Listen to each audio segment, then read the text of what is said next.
It was a really busy week at the White House. We saw this flurry of executive orders and policy updates on pretty much everything, from your grocery bill all the way to the future of AI. Now, on the surface, they might seem totally disconnected, but today, we're going to decode these announcements and show you how they reveal a surprisingly coherent strategy. I mean, it was a total blitz.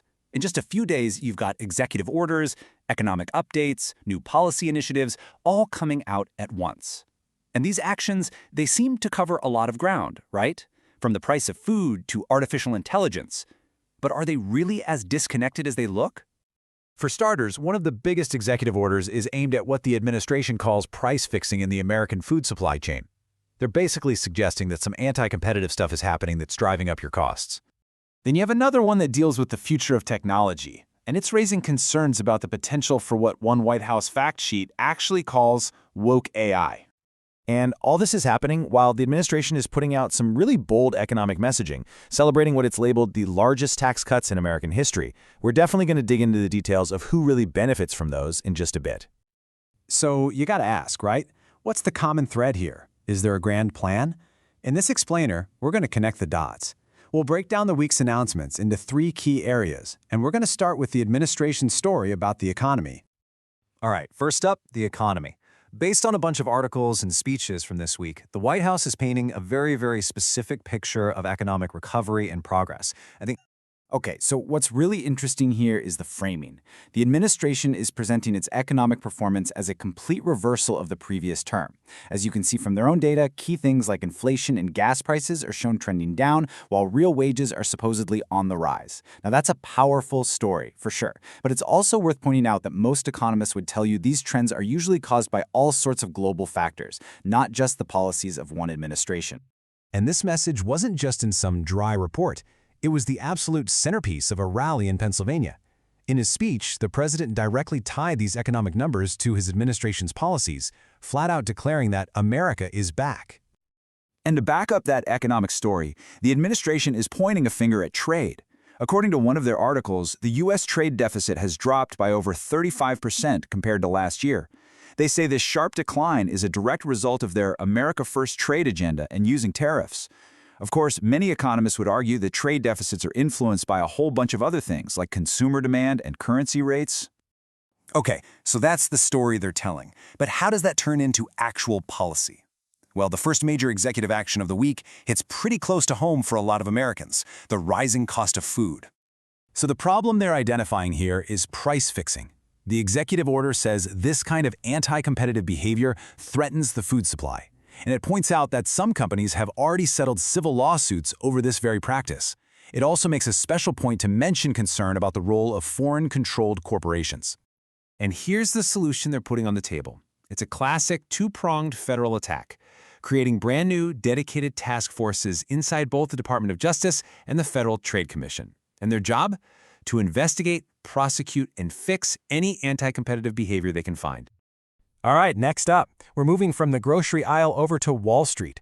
A second executive order this week takes aim at some very influential firms that advise large investors. The target here is a specific kind of firm called a proxy advisor. Now, as the White House documents explain, these firms advise the big players, pension funds, mutual funds, on how to vote their shares in big corporate decisions. According to the executive order, this gives them enormous influence over America's biggest companies. And get this, a fact sheet from the White House really drives this point home.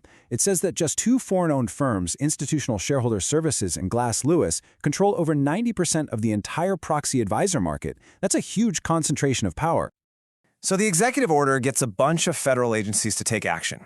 The SEC has to review its rules, especially those related to environmental, social, and governance, or ESG, and diversity, equity, and inclusion, or DEI initiatives, which the administration has called radical politically motivated agendas.